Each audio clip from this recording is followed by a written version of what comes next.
근데 저는 좀 궁금한 게 일반 기업체와 다르게 부동산 임대업을 하는데 명품을 선물을 누구한테 하느냐?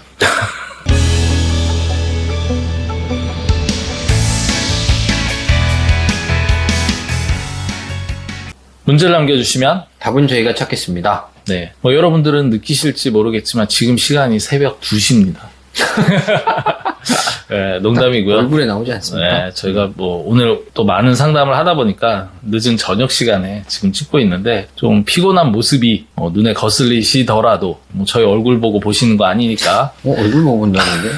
그러니까 어쨌든 내용으로 한번 네. 알차게 한번 시작해 보도록 하겠습니다. 일단 우리가 법인 얘기를 많이 해요. 맞습니다. 네, 뭐 법인을 어떤 사업, 뭐 제조업이나 유통업 같은 어떤 사업 목적 갖는 분들도 있고 부동산 임대나 아니면 주식 투자나 이런 어떤 투자의 개념에서 접근하는 분들도 있는데 오늘 말씀드릴 내용은 법인이 차를 산다면 어떻게 비용 처리를 할까요? 혹은 또 법인이 카드나 접대비를 쓴다면 어디까지 비용 처리가 될까요? 하는 부분입니다. 그래서 아마 이 부분에 대해서는 박승수 많이 질문 받으시죠? 무조건 받는 질문입니다. 근데 참 아이러니하다는 생각이 드신다고. 그렇죠. 보통은 이제 법인 설립 상담을 오시지 않습니까? 항상 법인이 되면 제한이 뭐가 있고 이게 불편하지 않냐. 굉장히 조심스러우세요. 아, 이거 힘들 것 같은데? 이렇게 하시다가 설립 시점을 계기로 바뀌는 게 있어요. 바뀌면, 이제 법인 설립했는데 차는 법인으로 뽑아야 되지 않나? 무조건 차를 일단 뽑고 싶으신 것 같아요.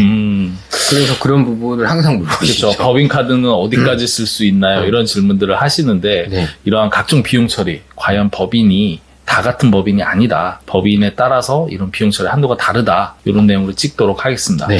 우선 오늘 내용을 이해하기 위해서 뭐 일반적인 법인도 있지만 너네 법인은 조금 비용 처리 한도를 좀 줄여야겠어. 네. 하는 대표적인 사례, 즉 부동산 임대법인 등이라고 하는데 지금 이제 박세무사가 설명드릴 세 가지 요건이 모두 충족한다면 그렇죠. 조금 더 작은 비용 처리에 적용을 받는다. 많이 이렇게 작죠. 많이 네. 작습니다. 그 부분인데 한번 설명해 주시면. 일단은 어디에 해당되는지를 보셔야 되는데 지금 요건이 세 가지거든요. 근데 세 가지 다 해당되는 경우에만 포함이 돼요. 근데 들어보시면 다 나구나 이렇게 알아야 돼요. 첫 번째로 네. 특수관계인 지분 합계가 전체 50%를 초과해야 돼요. 다 넘겠죠. 그쵸. 가족 보면 뭐 100%지 뭐. 그렇죠. 뭐 가족이라고 표현했지만 특수관계자, 즉 뭐 배우자, 자녀 뭐 이런 식으로 해서 50%가 넘으면 일단 조건에 해당이 되고요. 1. 그리고 2. 부동산 임대 수입이랑 이자 배당 수입의 합이 매출액이 50%를 넘습니다. 그렇죠. 일단 특별한 뭐 매출 구조, 뭐 유통이나 서비스나 제조업 같은 이런 사업 목적이 없이 투자와 관련된 수익, 이자 배당이 50%의 매출을 초과한다면 당연히 뭐, 해당되죠. 가족법인이랑 부동산 임대법인 해당되죠. 그렇죠. 마지막으로 세 번째. 상시 근로자 수가 5인 미만. 5인 미만이어야 되는데 여기서 우리는 5인 넘는데? 이러시는 분들이 있어요. 왜냐면 아들, 딸, 며느리 넣었더니 5명이 받고 넘어. 있어. 근데 이게 가로 해가지고 특수관계에 있는 근로자 수에서 뺍니다. 그렇죠. 남을 고용한 게 5명이 넘어야 돼요. 그렇죠. 결국에는 뭐 이제 고용 창출의 개념이라든지 어떤 임대나 투자 수입 이외에 다른 수입이 발생하지 않는 일반적인 가족들의 집합체인 가족법인들은 여기에 해당이 될 텐데, 자, 이런 법인은 일반 법인과 과연 비용 처리가 어떻게 다른지 네. 한번 알아보도록 하겠습니다. 우선 첫 번째로 아까 박승사가 얘기했지만 법인만 하면 법인차 하나 뽑아야 되지 않을까요? 하는 질문을 하시는데, 그렇죠. 자, 법인차를 뽑으면 기본적으로 비용 처리를 해주긴 하죠. 하죠. 당연히 해줘야죠. 그러면은 차값에 대한 부분도 있고 유류비라는 것도 있고 보험도 들어야 되고 뭐 각종 수선비도 들 수 있는데 이러한 비용 처리 어떤 개념으로 일반 법인이 적용되는지 먼저 얘기해 주시고 그 다음에 이제 부동산 등의 법인은 다르다라는 부분으로 접근해 주시죠. 일단 업무용 승용차니까 여기 이제 두 가지가 보셔야 되는데 첫 번째는 업무용 승용차 관련 비용이에요. 그러니까 승용차 관련 비용 전체를 보는 거예요. 여기에는 감가상각비도 들어갑니다. 그러니까 총 금액을 보는데 일반적으로 운행기록부를 작성을 잘 하십니까? 안 하십니까? 저는 안 하죠. 잘 안 하잖아요. 네. 임대업 하는데 내가 운행기록부가 있어야 돼? 임대업 안 해도 쓰기 귀찮아요. 그렇죠. 귀찮죠. 그러면 이제 업무용 승용차 관련 비용의 한도가 결정이 돼요. 운행기록부를 쓰면 한도가 더 늘어나긴 하는데 네. 안 쓴다는 가정하에 일반 법인은 1,500만 원까지 됩니다. 그리고 이 업무 승용차 관련 비용에는 감가상각비가 포함되어 있다고 그랬잖아요. 차값이. 그렇죠. 이 전체 한도 1,500 안에 감가상각비로 쓸 수 있는 건 또 800만 원이에요. 그렇군요. 그 한도 800만 원. 그럼 차값 800만 원. 1년에. 이렇게 들어갑니다. 그러면 이제 간단한 예로 예를 들어 4천만 원짜리 차량을 샀다. 그러면 4천만 원짜리는 기본적으로 차량은 5년에 그렇죠. 8호 40. 네, 그러면서 5년으로 감가상각을 나누면 연 800만 원. 네. 아까 얘기하신 대로 감가상각비 한도가 800이니까 딱 저스트하게 맞췄고요. 그 다음에 총 한도는 1,500이잖아요. 그럼 남은 게 이제 700이 남았기 좀 때문에 보험료 내고 기름 내고 뭐 차 고칠 수도 있고 그러면은 그쵸, 한 달에 한 60만 원 정도 이렇게 쓰시면 알차게 비용처리를 전부를 받는 거고, 만약에 나는 더 많이 운행을 한다든지 뭐 주유를 많이 하는 경우에는 이런 분들은 운행 기록지를 쓰셔가지고 그런 네. 증빙을 좀 해야지 비용이 늘어나는 거고, 네. 그다음에 뭐 4천만 원 이상의 차량은 5년 이후에 또 비용 처리를 계속해서 가면서 차감을 해갈 수 있다는데, 자 그러면 1,500만 원 한도, 부동산 임대법인 등은 어떻게 처리가 될까요? 이 한도가 500만 원으로 줄어요. 총 총 와, 3분의 1로 주네요. 500만 원. 그리고 감가상각비는 400만 원. 400이요. 네. 아까 전에 4천만 원짜리 차량을 사면은 보통 일반 법인들은 한 5년이면 감가가 끝나는데 여기는 10년을 타야 10년. 되겠네요. 그러니까 그렇군요.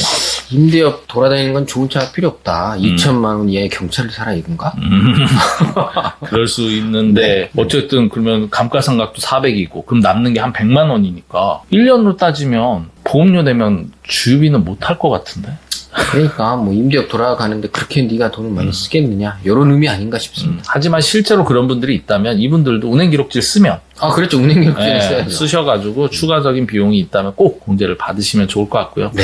저희가 드리고 싶은 얘기는 이제 일반 법인과에 대비해서 부동산 임대 법인은 일단 이런 한도들이 작다라는 걸 인지하셔가지고 차량 구매라든지 운영에 대해서 고민을 하시는 거고요. 그다음에 이거는 제가 여담인데 그래도 법인으로 차를 사는 게 유리할까라는 질문을 하실 때 뭐 이제 차종이나 그다음에 수익 구조에 따라 다르겠지만 만약에 차를 개인이 산다고 생각을 해보세요.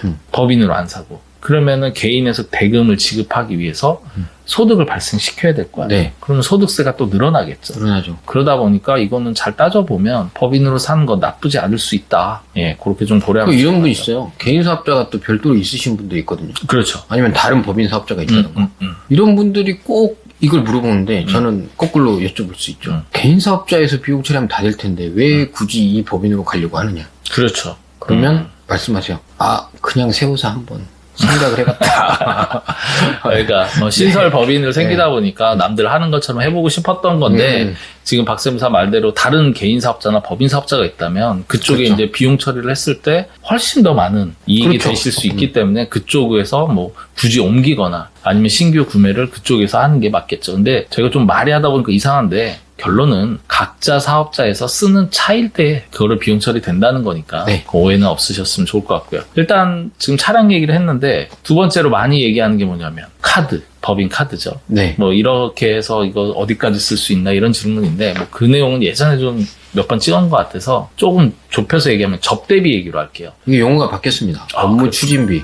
네. 접대비가 뭐냐 도대체. 어감이 업무 좀- 추진에 사용하는 거라서 업무 추진비. 그렇죠. 약간 접대비라고 하면 약간 불순해 보이죠. 그럴 수 있는데 업무 추진비로 바꿔서 말씀드리죠. 바뀌었습니다. 예. 네. 기본적으로 법인에서 업무 추진을 하면 비용 처리가 되는데 다 되는 거 아니었어? 아니죠. 이렇게 생각하는 분들 많으세요. 네. 근데 한도가 존재한다. 한도가 예, 있습니다. 어떻게 될까요? 그냥 일반 법인은 중소기업이 아닌 일반 법인과 중소기업인 일반 법인은 아니거든요. 이제 중소기업이 아니면 1,200만 원이 기본이고요. 거기에다가 매출액 뭐 100억 이하는 0.3%. 여기까지만 얘기할게요. 이게 더 있는데. 이렇게 됩니다. 더 더해주는 추가가 있는데, 이제 보통 저희 거래하시는 분들은 중소기업이니까. 그렇죠. 중소기업은 기본 3,600만 원이에요. 아, 많이 늘었습니다. 네. 거기다가 기본 추가되는 게 100억 이하 뭐 0.3%. 이건 똑같습니다.